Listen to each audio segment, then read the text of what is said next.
যে কোনো জায়গা থেকে যে কোনো উদ্দেশ্যে ভগবানের কাছে যদি আমরা অগ্রসর হই, তাহলে আমাদের সমস্ত কলুষতা আস্তে আস্তে দূরীভূত হয়ে সেই কোটি সূর্য সম প্রেম ও ভক্তি আস্তে আস্তে আমাদের হৃদয়ে কি উদিত হবে। তাই আমাদেরকে ভগবানের নাম করতে হবে। তিনি নানা লীলা ছলে আমাদেরকে ভক্তি জীবনের আচরণ দেখিয়েছে। একদিন কি বলছে জানেন? একদিন মাতার পদে করিয়া প্রণাম, প্রভু কহে মাতা মোরে দেহ এক দান। সচী মাতাকে বলছে, পায়ে প্রণাম করে বলছে, মা আমাকে একটা তুমি দান দাও না, মা দান দাও না। মাতা বলে, তাই দিব যাই তুমি মাগিবে, প্রভু কহে একাদশীতে অন্ন নাহি খাবে। দেখেন মাকে কি বলছে, যে মা তোমার কাছে আমি একটা বর চাই। দেখুন সোনা টাকা পয়সা অনেক কিছু চাইতে পারতো, ভালো জামা কাপড় দাও, মন্ডা মিঠাই খেতে দাও, কিন্তু মায়ের কাছে কি বর চাইছে? মা একাদশীতে অন্ন না খাইবা। মা একাদশী তিথিতে তুমি অন্ন খাবে না, পঞ্চশস্য বর্জন করে ভগবানের জন্য এই তিথি পালন করবে। দেখুন আমরা মনে করি যে বিধবারা একাদশী করবে, সধবারা করবে না, কিন্তু দেখুন তার মা তখনও জগন্নাথ মিশ্র রয়েছে, মা নিজেই সধবা রয়েছেন, কিন্তু মাকে নির্দেশ করছে, মা আমাকে এক বর দিন, আপনি একাদশী তিথি পালন করুন। আর আমরা এই কলিযুগে কি করছি? কেউ সোমবার ব্রত, আজকে কেউ বিপত্তারিণী ব্রত, কিন্তু অনাদির আদি গোবিন্দ আমাদেরকে দেখাচ্ছেন তার মাকে নির্দেশ দান করে, মাকে অনুরোধ করে যে আমাদের এই কলিযুগে কি করতে হবে? একাদশী তিথি পালন করতে হবে। কিন্তু সেই একাদশী কিন্তু ভগবান যে সেদিন অন্ন পাবে না এমন কোনো কথা নেই। সেটাও বুঝিয়ে দেবার জন্য একাদশীর দিন তিনি বলছেন, আমার আজ খুব শরীর খারাপ করেছে। তো বলছে শরীর ভালো হবে কি করে? একটা কাজ করো। কি বলছে? ওই হিরণ্য পণ্ডিত আর জগদীশ পণ্ডিত আছে জগন্নাথ মিশ্রের বাড়ি থেকে 2 কিলোমিটার দূরে, বলছে ওই বাড়িতে আজ ভগবানের জন্য অন্ন রন্ধন হয়েছে, সেই প্রসাদ আমাকে দাও, আমি ভালো হয়ে যাব। একাদশীর দিন মানে একাদশীর দিন আমরা ভগবানের জন্য রান্না করতে পারি, সেই ভোগ আমরা ভগবানকে দেব, ভগবান গ্রহণ করবেন, কিন্তু সেই প্রসাদ আমরা গ্রহণ করতে পারি না। তাই তিনি ওই হিরণ্য পণ্ডিত এবং জগদীশ পণ্ডিতের বাড়িতে যে ছোট্ট নিমাই কি করে জানছেন ওই বাড়িতে ভগবানের জন্য ভোগ রন্ধন হয়েছে? পিতাকে পাঠিয়েছেন, তখন ওরা ভাবছে ছোট্ট নিমাই এত দূরে আমার বাড়ি, কিন্তু আমাদের বাড়িতে যে ভগবানের জন্য রান্না হয়েছে এটা নিমাই কি করে জানে? তাহলে এ তো কোনো সাধারণ সন্তান নয়, সাধারণ শিশু নয়, এ নিশ্চয়ই কোনো মহাপুরুষ। দিয়ে দাও প্রসাদ, দিয়ে দাও। প্রসাদ এনেছে, নিমাই গ্রহণ করেছে। আসলে ভক্তের দ্রব্য আমি কাড়িয়া খাই, অভক্তের দ্রব্য আমি উলটিয়া না চাই। ওই জগন্নাথ এবং হিরণ্য পণ্ডিত খুব ভালো ভক্ত, তারা একাদশীর দিন ভগবানকে নিবেদন করছেন, তারা একাদশী ব্রত করেন, তাই সেইটা তিনি নিজে গ্রহণ করলেন আর জগৎবাসীকে দেখালেন যে ভগবানের জন্য যে নিয়ম সেটা আমাদের জন্য নয়, ভগবান আমাদের জন্য যে নিয়ম দিয়েছেন সেটা অবশ্য পালনীয়। তাহলে একাদশীর দিন আমরা ভগবানকে অন্নভোগ লাগাতে পারি, কিন্তু সেটাও আমাদের গ্রহণ করা কর্তব্য নয়, কদাচিত নয়। সেটা কি করতে হবে? আমাদের রেখে দিতে হবে, পরের দিন আমরা কি করব? গ্রহণ করব। পরের দিন গ্রহণ করব, ওই দিন কিন্তু কখনোই গ্রহণ করব না।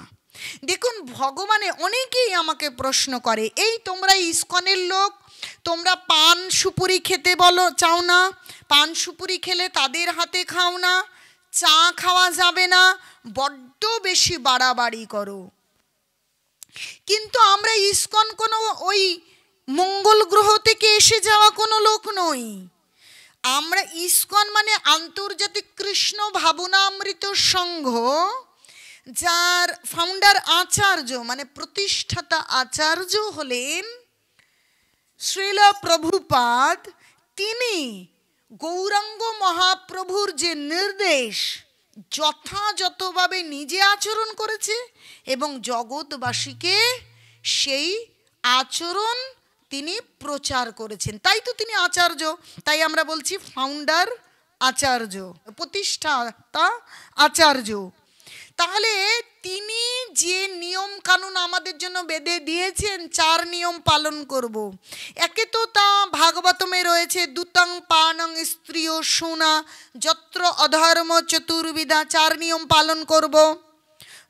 দুত ক্রীড়া করব না, তাসপাশা জুয়া লটারি খেলব না, পান বিড়ি মদ সিগারেট এবং পান চা কফি পর্যন্ত গ্রহণ করব না, বিবাহ বহির্ভূত সম্পর্ক করব না, আমিষ আহার করব না। তো এই পানের বেলায় অনেকেই বলছে ভগবান কি তম্বুল দেন না? কি আপনারা যখন ভোগারতি করেন তখন তাম্বুলের কথা বলেন না? মানে পান কি আপনারা ভগবানকে দেন না? এরকম করে বলেন। তাহলে পান খেলে কি করে হয়? ভগবানকে দেব, তাহলে সেই প্রসাদ খাবো না? দেখুন ভগবান কি বলছেন, নিজে লীলা করে বলছে, আপনি আচরি ধর্ম জীবেরে শেখায়, আপনি না কইলে ধর্ম শেখানো না যায়। এই ধর্ম আচরণ করে কৃষ্ণ দেখিয়ে দিয়ে যাননি, তাই তিনি গোলক ধামে বসে ভাবছেন আমি তো গীতা ভাগবতম দিয়ে এলাম কিন্তু আচরণ করে দেখালাম না, তাই এই জগৎবাসী সুন্দর করে ধর্ম করতে পারছে না, তাহলে আমাকে গিয়ে ধর্ম শিখিয়ে দিতে হবে। তাই তিনি ভক্তভাব অঙ্গীকার করে এই কলিযুগে আসলেন, আর নানা ছলে বলে লীলা করে তিনি বুঝিয়ে দিলেন যে প্রকৃত ধর্ম করতে গিয়ে আমাদেরকে কি করতে হবে। তাহলে তিনি কি করলেন, একদিন নৈবেদ্য তাম্বুল খাইয়া ভূমিতে পড়িয়া প্রভু অচেতন হইয়া। একদিন কি হলো, একদিন সুপুরি দিয়ে তাম্বুল খেয়ে প্রভু অচেতন হয়ে পড়ে গেলেন। এবার যখন অচেতন হয়ে পড়ে গেছেন, সবাই তেল জল দেওয়া শুরু করেছেন।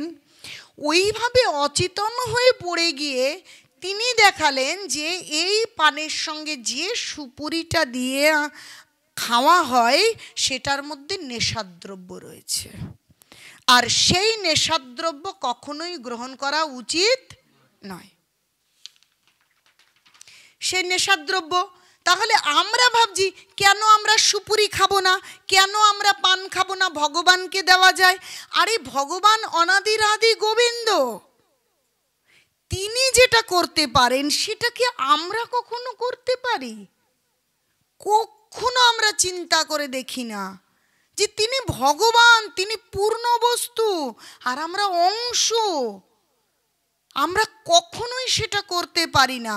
তাই তিনি নিজে আচরণ করে দেখালেন এবং তিনি তার পিতা মাতা এবং শিক্ষা দিলেন যে কখনোই তাম্বুল এবং সুপারি কখনোই গ্রহণ করা কর্তব্য নয়। এইভাবে করে তিনি আমাদেরকে দেখিয়েছেন যে আমরা কি করে ভক্তি জীবনে অগ্রসর হব। যখন নবদ্বীপের ছোট ছোট মেয়েরা গঙ্গার পাড়ে যাচ্ছে এবং দেবদেবীদের পুজো করবার জন্য ভালো বর হবে, তাদের নৈবেদ্য কেড়ে খেয়ে নিচ্ছেন, চাল কলা যাহাই এই সব কিছু কেড়ে খেয়ে নিয়ে বলছে এই যা যা আছে আমাকে দাও, তোমাদের সব আমি কি বরদান করব, তোমাদের ভালো ভালো বর হবে, ভালো বিয়ে হবে।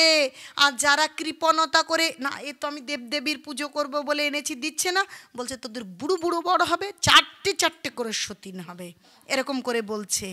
আসলে তিনি ব্যঙ্গাত্মক, লোকে ভাবছে এমনি মজা করে করছে, কিন্তু আসলে তিনি সত্যিটাই বলছেন, কারণ প্রচ্ছন্নভাবে বলছেন যে পরে জগৎবাসী বুঝতে পারবে যে ওই নিমাই কি অনাদির আদি গোবিন্দ, আসলে তিনি শিক্ষা দিচ্ছেন যে অনাদির আদি গোবিন্দকে যদি আমরা পুজো করি, যদি তার ভক্ত হই, তাহলে আর কোনো দেবদেবীর পুজো করার প্রয়োজন হয় না।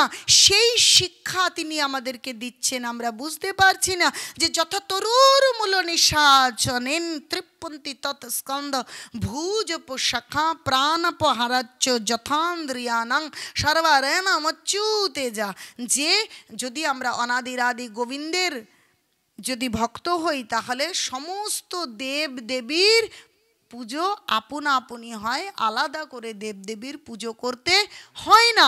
তাই আমরা যাতে দেবদেবীর ভক্ত হওয়া থেকে পুজো আমরা করতে পারি, সম্মান করতে পারি, প্রণাম করতে পারি, কৃষ্ণ ভক্তি চেয়ে নেব, কিন্তু ভক্ত হব কার?